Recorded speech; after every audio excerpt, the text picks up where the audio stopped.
This is the Ohio AgNet from the Voice You Know at the News You Trust studio, sponsored by BASF and Veltima Fungicide, the proven #1 for the toughest corn diseases with long-lasting residual when you need to be confident your fungicide will perform. I'm Joe Everett. Wake up, Ohio farmers. Ohio's Country Journal is bringing the coffee to you. We're hitting the road and stopping at rural coffee shops, diners, and your favorite morning gathering spots across the state. When we show up, the first 25 folks through the door will get a free cup of coffee, a limited edition Ohio's Country Journal mug, and the latest issue of Ohio's Country Journal, all on us. Want us to visit your hometown hangout? Head to ocj.com/coffee shop and sign up your local spot today.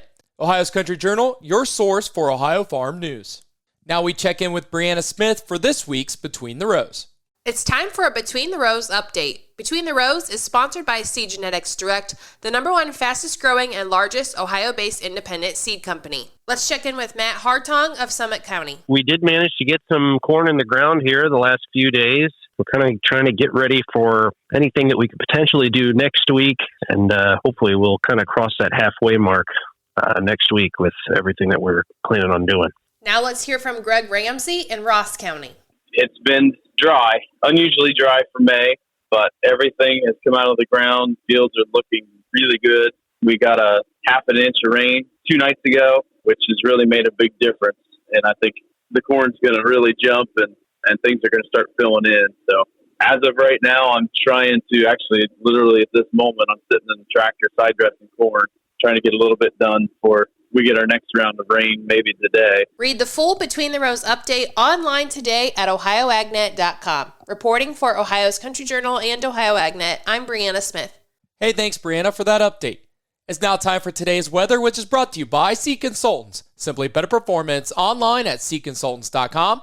Here's the forecast. We've got dry conditions over a large part of the state today, but moisture is lifting into Ohio from the south. I'm Chief Meteorologist Ryan Martin. Let's take a look at that Ohio Ag Weather Update. Once again, the day starting with sunshine in a lot of areas, clouds increasing quickly over the southern quarter of the state of Ohio today, and that's because moisture is lifting up through the deep south and the Smoky Mountains region. So I think we have to allow for some hit and miss scattered showers this afternoon in far south central parts of Ohio. But the moisture doesn't just go away. It continues to kind of lift north through the overnight and through tomorrow. All the way up to the US 30 corridor tomorrow, I think we have to allow for on-again, off-again scattered showers, maybe a couple of rumbles of thunder. 1/4 to 1 inch of precipitation can fall over Ohio in that stretch.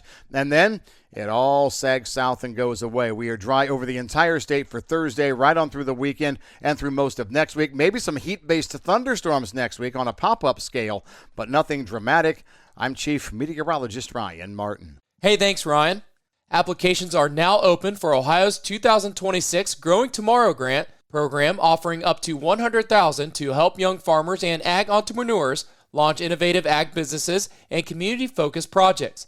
Applications are due July 31st, and finalists will pitch in September, and winners will be announced in December at the Ohio Farm Bureau's annual meeting. To learn more, you can find this full article today at ohioagnet.com.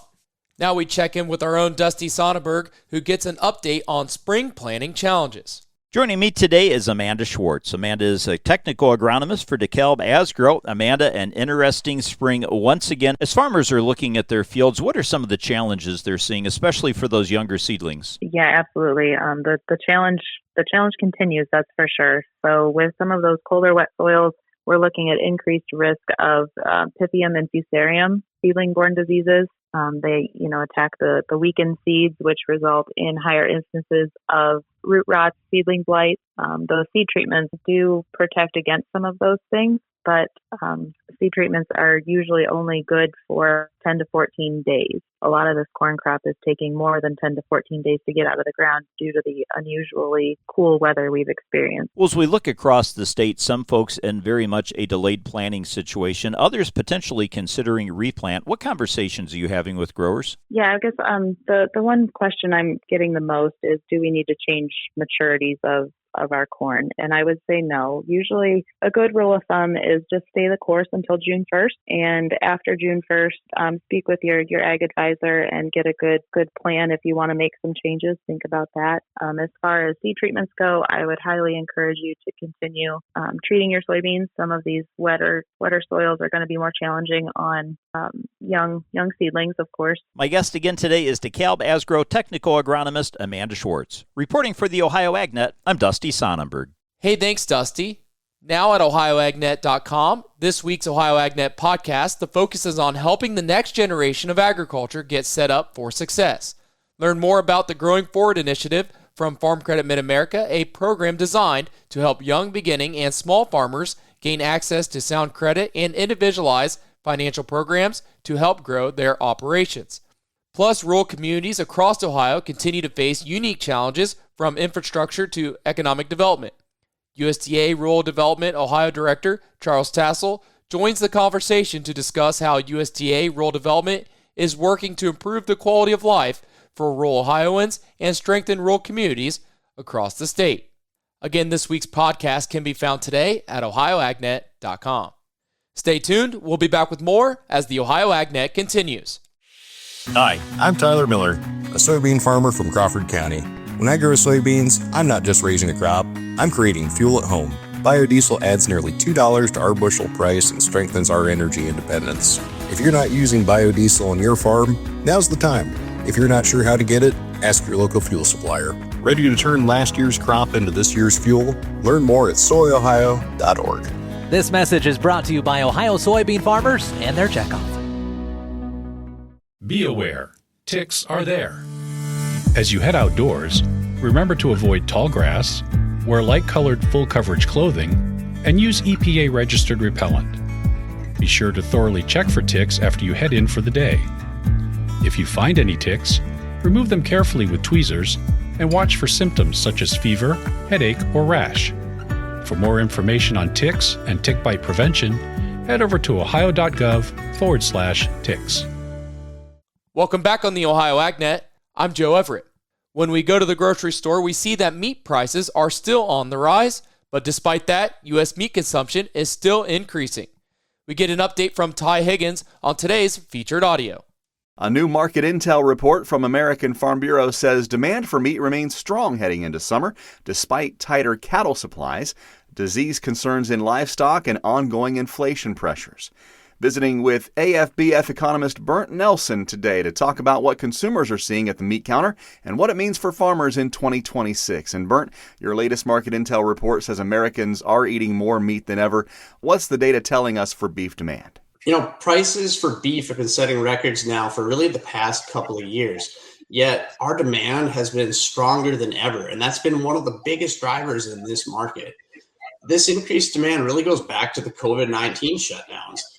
Beef really became the meat protein of choice for a lot of folks that were cooking at home. They were trying things out, and that flavor just became the choice for the American consumer. If we look at USDA's data, their latest WASDE report, they had estimates for 26 beef consumption at just shy of 30 billion pounds. This is up around 1.3% from last year. So this projection would be almost 8% higher than the pre-COVID era 2019 timeframe. And so that really shows where beef demand is continuing to be strong, even with these tighter cattle supplies and higher prices at the meat counter. Let's switch over to pork prices. They haven't climbed nearly as sharply as beef, but what's the outlook for pork demand and production this summer? So if we look at, the number one selling cut of pork, the most popular cut of pork chops, we're at about $4.33 per pound this year. This is up around 9 cents per pound from last year. And this shows that, prices are up modestly. It's a pretty soft increase overall when you compare it to like the 15% year over year increase in most beef cuts. And this is because we've had kind of a gentle increase in pork supply, but we've also had kind of an increase in demand. And typically with the pork markets, we see demand stability. When you look back 10, 20, 30 years, U.S. consumption of pork is pretty steady. But what has happened is we've also seen an increase in the export market. our pork supply is about 7 billion pounds more than what our domestic consumption is. And so there's a lot of exports that go out to countries like Mexico, Japan. This is a good market. And so strong demand domestically, along with a strong export market, has led to a gentle increase. Now, these guys, these hog farmers, had a really rough year in 2023. The losses that they felt are probably some of the worst that they've had in history.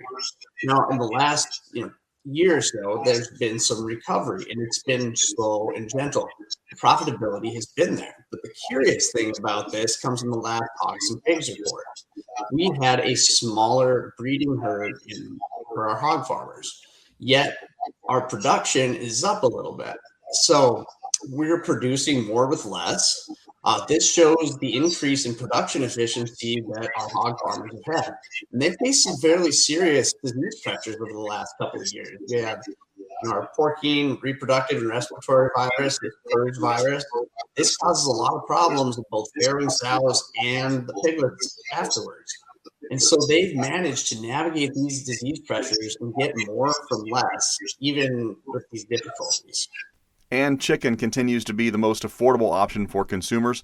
What does demand look like for that sector? Demand for chicken overall has increased dramatically over the last decade. If we think about what U.S. consumption looks like, it's up about 26% over the last 10 years. That's a pretty big increase, and it just shows that that is the preferred meat. Americans switch to that because it's affordable, because it's accessible. That's Bert Nelson, economist with American Farm Bureau, joining us with the latest look at meat demand and what farmers and consumers can expect heading into the summer grilling season. You can listen to our entire conversation. The featured audio is online now at ohioagnet.com. I'm Ty Higgins reporting. Hey, thanks, Ty. Stay tuned. We'll be back with more as the Ohio AgNet continues.